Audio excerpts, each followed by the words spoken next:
That was great. Hey guys, my name is James Walsh, and you are listening to the Wrestling Epicenter here on YouTube. I want to thank you for finding us. Please do me a favor and click that subscribe button and the notifications bell. And if you get the chance on this video, click the like button. If you do, it'll turn blue. Check it out. Also, check out WrestlingEpicenter.com for all this great content available in MP3 format, our online store that'll keep us going free and clear, daily news updates, as well as all the information from the history of professional wrestling you could possibly ever want.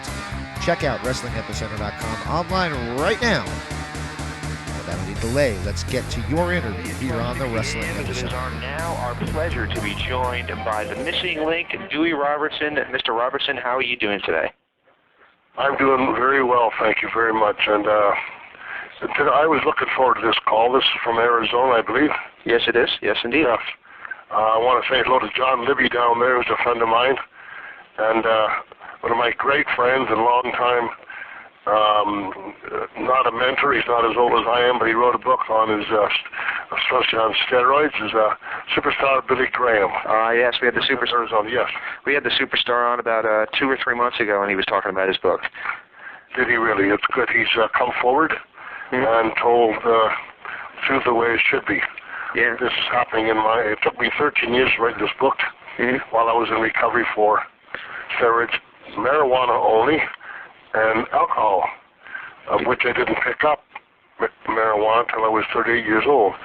The book's about a good life I had, very successful, and then picking up the good times, the bad times, and the ugly stuff, and then the truth. The truth is about recovery, how hard it is to go through recovery. If you were talking to me a couple of years ago before the book was finished, you'd be talking to someone who was depressed, suicidal, resentful, angry.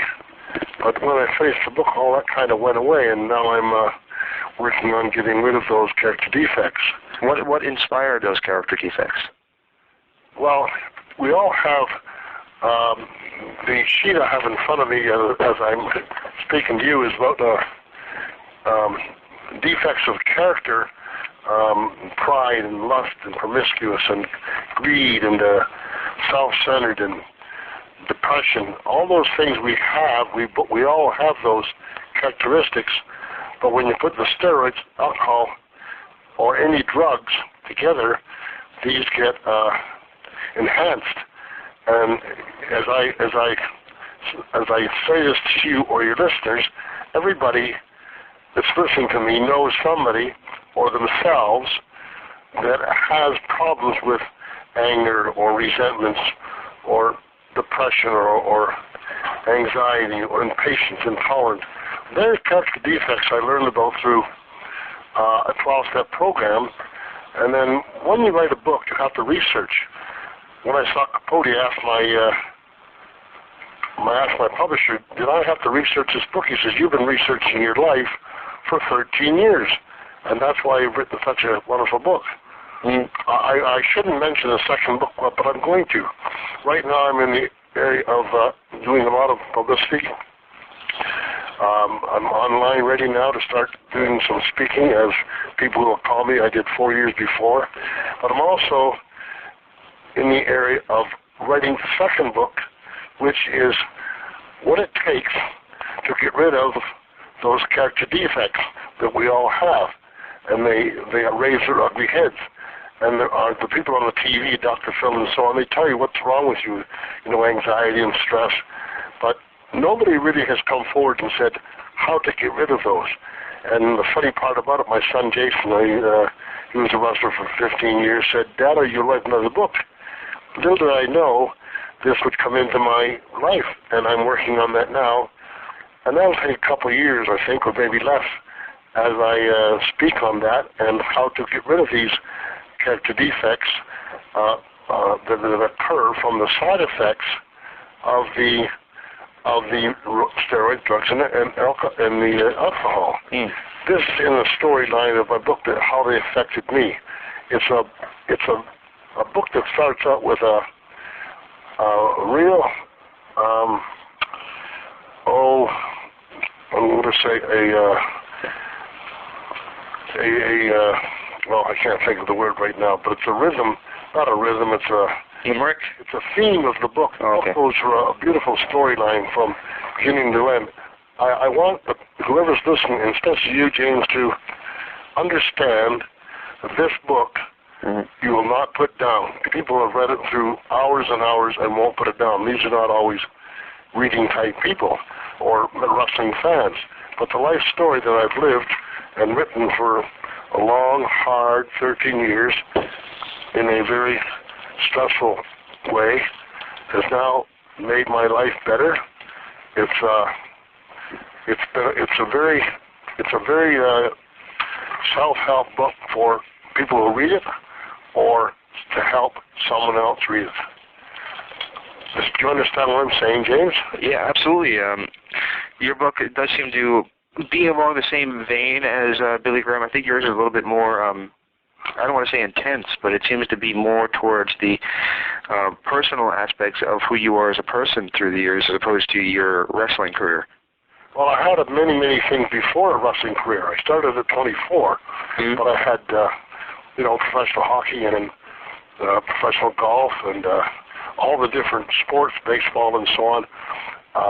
But I was an athlete all my life and a businessman. I opened the first gym in this area in Canada for co-ed, and I was 10 years ahead of my time. President Reagan said get fit in 1983, and I had my gym and then opened a second one in 73.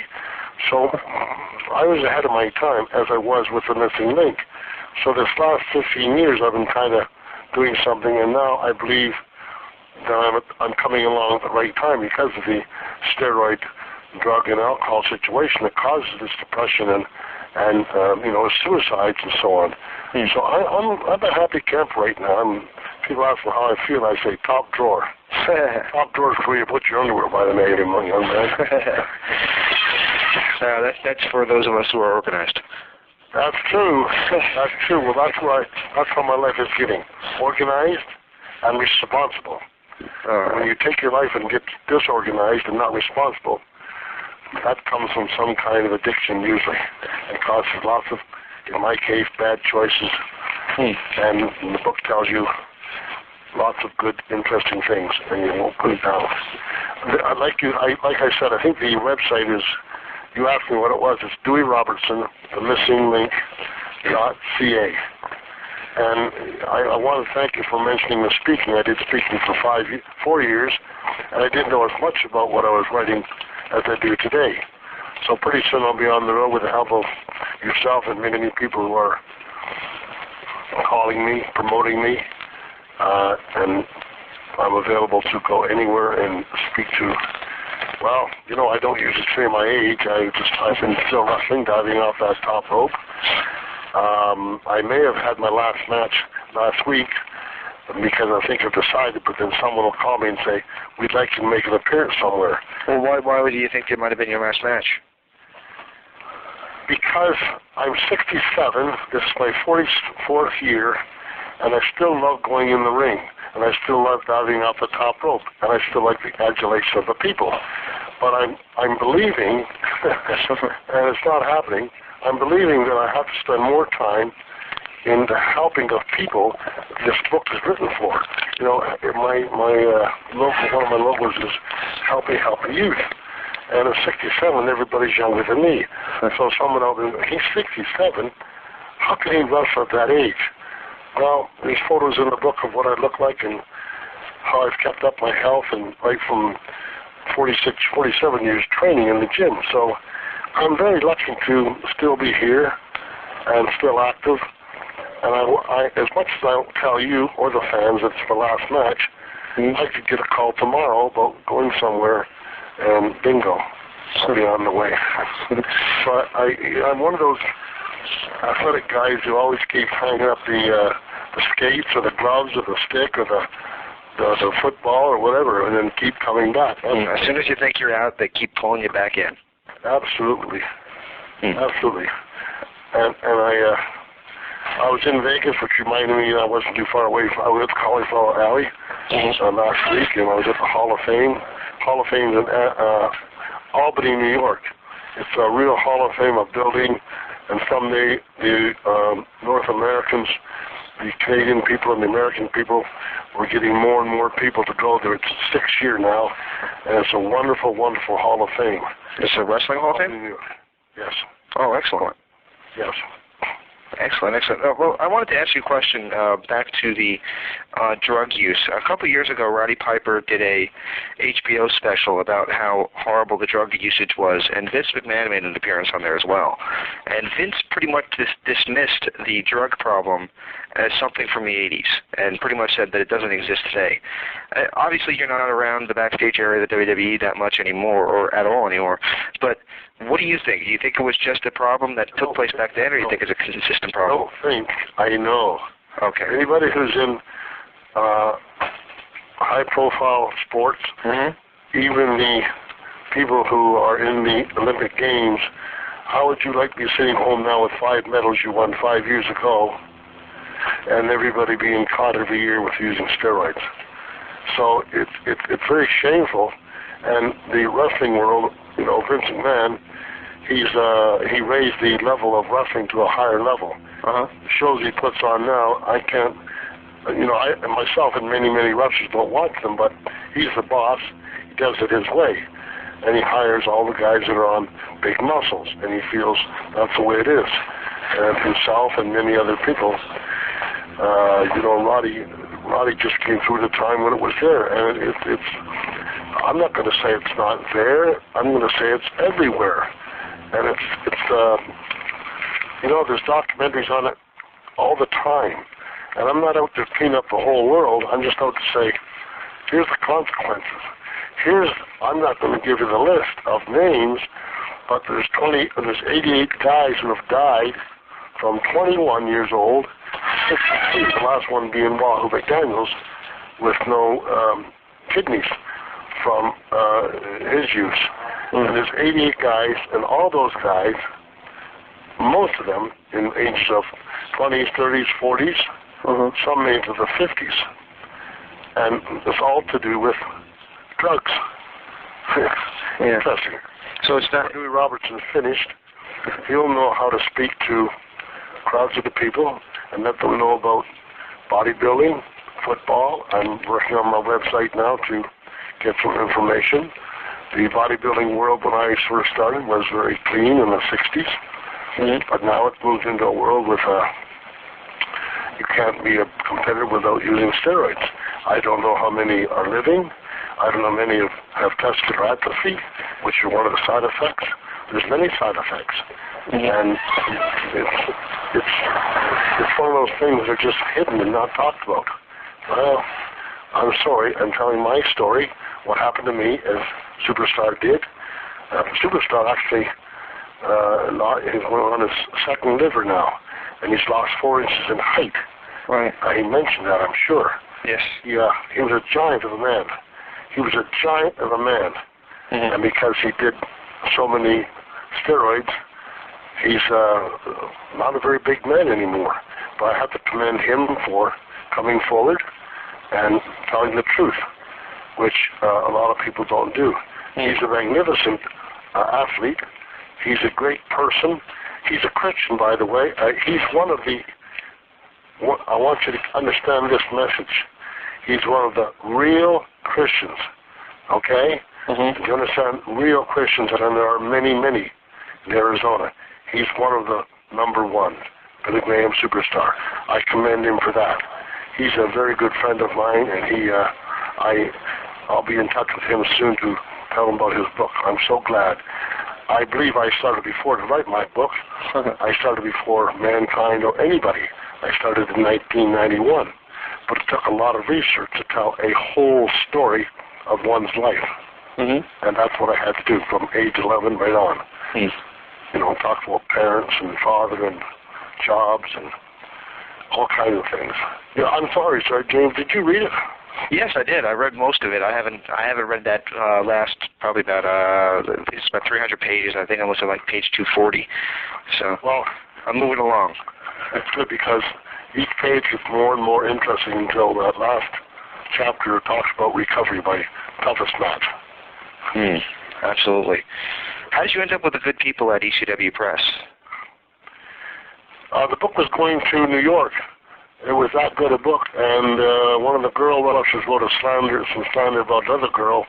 They got sued, and then they are good people at ECW, but I have a lot of connections here in this area, and I ended up going there, and they've taken very good care of me, and they're publishing a lot of wrestling books, and they told me I got into my head as near came with the close. I asked Michael Holmes, is mine a good book, Michael, or is it just me who thinks it's a good book? And Michael said, Dewey, it's a wonderful book. We wouldn't have bought it if it wasn't a good book. Mm-hmm. So they've taken real good care of me, and they're very surprised that I'm sorry, I don't want to appear to be braggadocious or anything. Mm-hmm. That's a word I made up, but it's sad. They were very surprised that I'm still well known and known in many, many places through a man named Ken Mantell, who is the promoter and the booker for World Class and then Universal Wrestling, and then especially with Wild Wild West. He got dumped and pulled the rug from by several people. There wouldn't have been a Vince McMahon if we had have continued on. And he's the man that took the Mystic Links and put them all over the place in different countries and so on. And he's from Texas. He's Californian, but he lives in Texas now. Ken Mantell deserves much credit. He actually showed me how to be the missing link, in as much as not doing any wrestling, but doing other things that he knew I was capable of. Mm-hmm. Yeah. Well, before we get into your days of the missing link, let's talk about the earlier days of your career. How was wrestling in Canada different from wrestling in the United States? Not different at all. The only thing, because the wrestlers in, pardon me, when the day was there was 38 promotions, the wrestlers would go from one to the other. They would go south, they would go north, they'd go west to Calgary or Vancouver or Oregon, or back to Montreal, or down to Charlotte, North Carolina, or Florida, or Texas and Louisiana. There was territories all over Canada and the United States, and the wrestlers intermingled. So they were from all over the place, and many Europeans too. The difference is that as you go north, let me put it this way, down south they're much into selling race cars and that kind of wild thing, as the South has always been kind of a wilder type of audience, and they're much easier to perform to.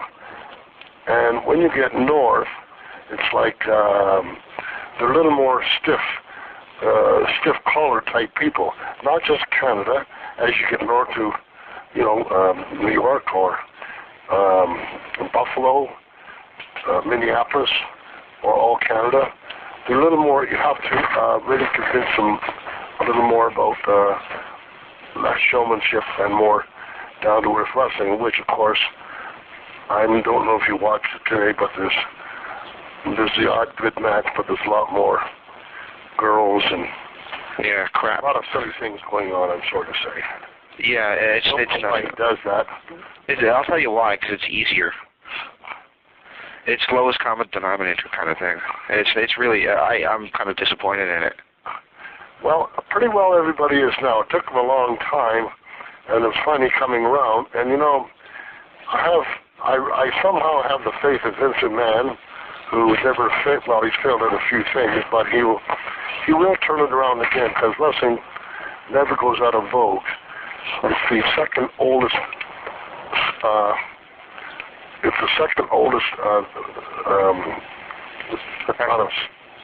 In the world.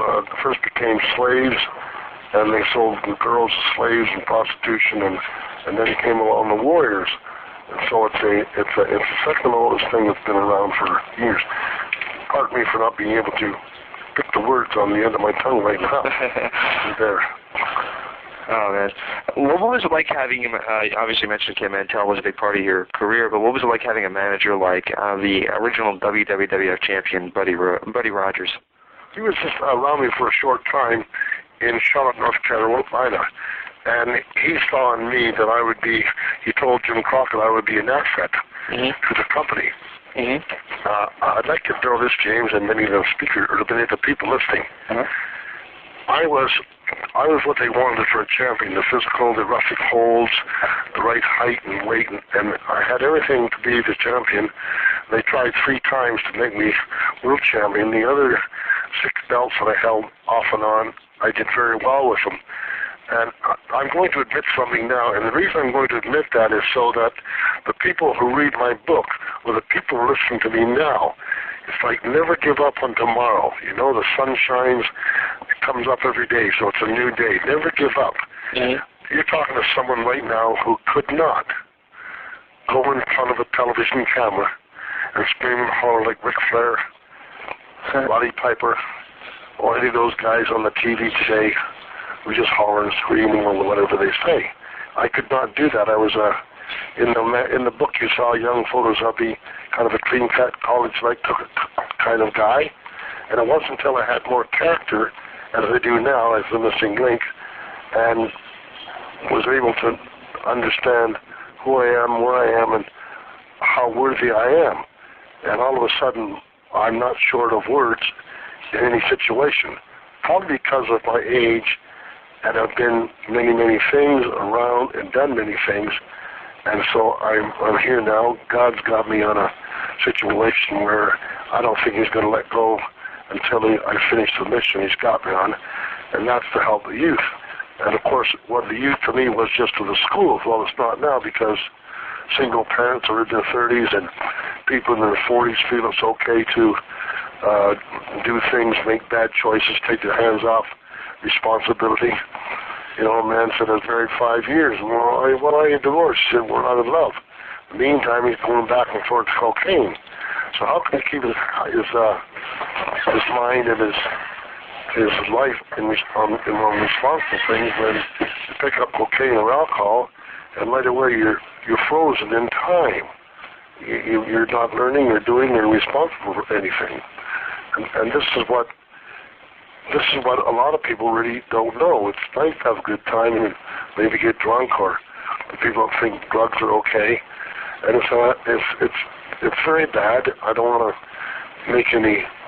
I don't want to say epidemic or anything like that, but it is very bad. And I know I'm not going to feed up the world, but people like me and others that will follow, because I'm getting to the grassroots of somebody will read my book, or somebody will help someone else and say, look here was a wrestler right at the top of the bill, and look what happened to him. He didn't start doing the drugs and that till he was 38 years old, and steroids, and he had a great life. And I still have a wonderful 2 boys, and I've got 3 granddaughters, and they turned out okay.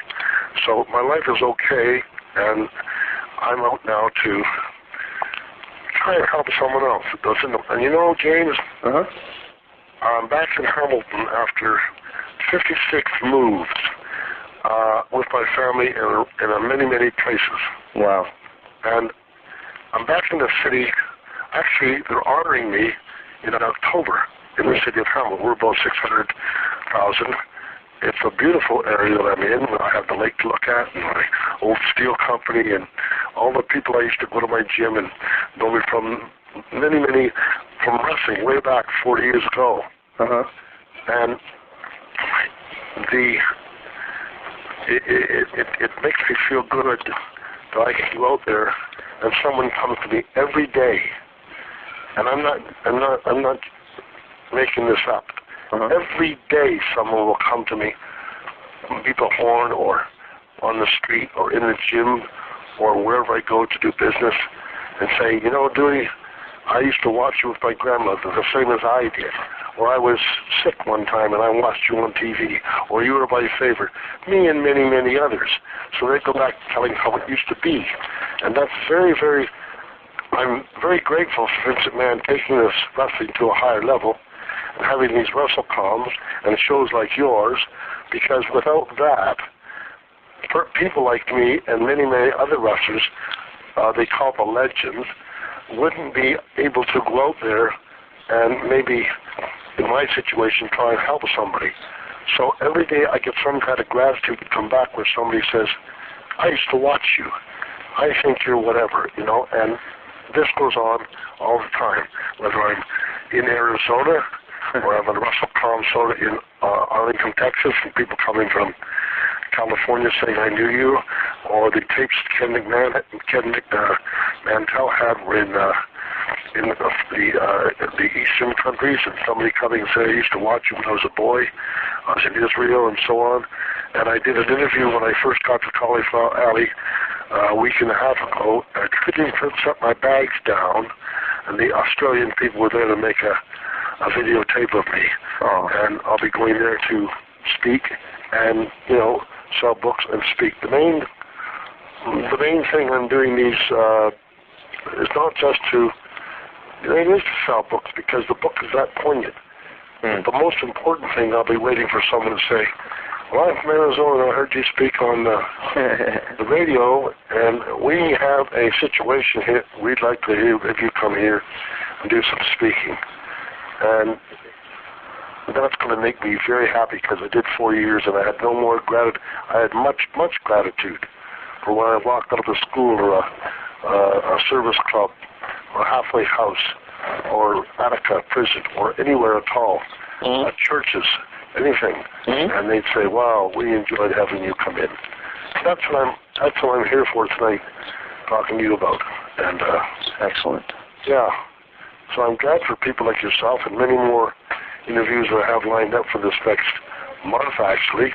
And I'm having a good time, and I hope your listeners are vast, and I hope John Libby hears me say hello to him. I hope so too. Yes. Where are you? Where is your? He lives in Scottsdale. Where is this? Actually, we're about 20 minutes from Scottsdale. We're in Mesa, Arizona. There you go. Who knows? Maybe he will. I hope he does. If I could just ask you a couple more wrestling questions. No problem. All right. I obviously we want to promote the book the best we can, but our listeners wanted to know what it would be like, or what it was like, to have a full-page photo in the Sports Illustrated magazine. That was great. That was when WWF called me, and the man who was doing the book was George Scott from the city I come from. This is Hamilton, Ontario. We call it Greater Hamilton. There's 125 wrestlers alone come from this city. We're called the Factory. And when they came to Florida and took that photo, and there was lots of photos of other guys, even Hulk was on the front page, but I made that centerfold, and that was, there's, you know, here I'm being honored in Hamilton Street Journal as to talk about how good I looked still performing. So, you know, I have to thank people like yourself, or people that still, you know, keep the legend of the past sort of thing. I hate saying a legend because that means how old I am, but that's who I am, and I'm happy about it. But I have to say thank you to you, you know, the listeners, anybody and everybody who's kind of saying, you know, I enjoyed hearing from that person or listening to your program. I hope it's very successful. Okay. I have a question. Where did the character, the idea for the missing link character come from? I never had long hair, and I wrestled in Kansas City, and I grew my hair long down to the shoulders. And I'd sent my friend, it's in the book, a story in the book, I sent my friend, cousin Luke, Gene Lewis, sent to, I sent him to Texas, said, shave your hair like the Mongol, and you'll get a job. And he did. He made a lot of money that 1 year. I said, I will join you. And sure enough, I left Kansas City one night, went to his house, had his wife and my wife shave my head. I had no beard, walked into Fritz von Erich's office, and he said, well, who are you supposed to be? That night, Ernie Ladd called from New Orleans. I had to go over there and wrestle T.A. Magnum, and Ernie Ladd knew me from a long time when in Detroit and Buffalo and Toronto, and said, you're gonna go to the top. And with that, I grew a mustache like Ox Baker. I knew that Mad Dog Vachon would jump around the ring. I began to beat people up with my head as a headbutt like Bobo Brazil. And the Mongols were before, quite a long time ago, back in the 60s, and the one Mongol used to grab his hair. And so I learned to grab my hair and use my headbutt. So I pretty well held the character, and Bill Watts told me to paint my face because I was, kind of no tan or no character. So I forget how long it took to create the missing link face that I had, and the size of myself and the muscles and the hairdo, and then and I never spoke for over 8 years, or never looked you in the eye. It's a very intimidating gimmick, we'll call it. And I still walk the streets today with the beard, and when I look across the room at somebody, if I don't smile with my eyes, they get very intimidated to see this kind of large guy looking at them. But it's okay. I'm a friendly person, and I love the kids. Excellent. Well, I do remember one appearance you made in the WWF. It was an episode of TNT. Bobby Heenan was your manager. Why would you stay in the WWF so short? Because of bad choices. My wife was with me as my manager, as my valet, in a way where she took care of the airplane tickets.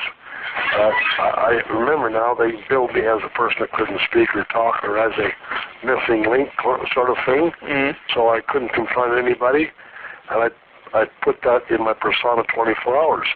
So they took her away, and because I thought that wasn't the place for me, and remember now, there's lots of reasons I could tell you, but remember this. Mm-hmm. When you drink and do all those things, it's what's called bipolar today, up and down. And I've always been a manic depressive. Not as much until I picked up those addictions. Right. So I made bad choices. I picked up my bag that night after Boston wrestling Mr. Perfect, what's his name? Kurt Hennig? No, the other one. Paul Orndorff? And went to the airport, and Bruno Sammartino Jr. was there, and we just slept on the airport. I left in the morning. And that was, they called me and begged me to come back, and I was too much into marijuana, 15 bottles of beer after the matches, a bottle of whiskey, and 2 bottles of wine every day. And that's how low I was, and I couldn't control myself, and I made bad choices. It's all in the book. Excellent. Very interesting. So I didn't stay long enough, but I went on, and I believe God's got me going through what I went through to be here today to talk to you and finish the book. All right. What is the future for Dewey Robertson? To be like I was before as a speaker. The first book's great, and the second book will be better. You have to read the first one to understand the second one, but I don't even know when it's going to come out or how far. Right now I'm promoting myself by people like yourself and the internet. Mm-hmm. And there'll be lots of calls for me speaking, and that's what I really want to do now that I know what I'm talking about and know what to say. And my audience can come from anywhere, because I've been a salesman or been in labor or been in sports or business for myself. So I'm very much of a motivational type person. Mm-hmm. So that's what I do when I speak, very motivational, with this deep, raspy voice. Every once in a while, you do still step into the ring. I just wanted to find out, do you still enjoy getting in there? You said you might have wrestled your last match. I thought I'd throw that in. I wrestled last week, and then I wrestled 3 weeks ago. I must say, I still do. It's a new generation of kids out there, and they don't know me, but when I go out there, because the missing link is such an odd character, they like what I do. So, and I don't know for how long I'm going to do this for, but I have to take one day at a time. That's what you do when you're in recovery, or that's what you do when you're living a good life. Do you think you... At a time. How long have you been in recovery for? It's the book finished after 13 years. It took a year to edit and sell it. Then it took almost half a year to the printing, set the date, almost a year ahead, so I had to wait. It's 15 years now. Does recovery ever end? Never. Never. Do I remember? Especially the person who had these defects were at any time, especially when you went to the bottom and eating out of the garbage can, or was homeless, or no money, And the people that haven't been there don't understand the fear that can come into any time and go back. Now, in the case of drugs and alcohol, I'm too old to give up my life and go back there.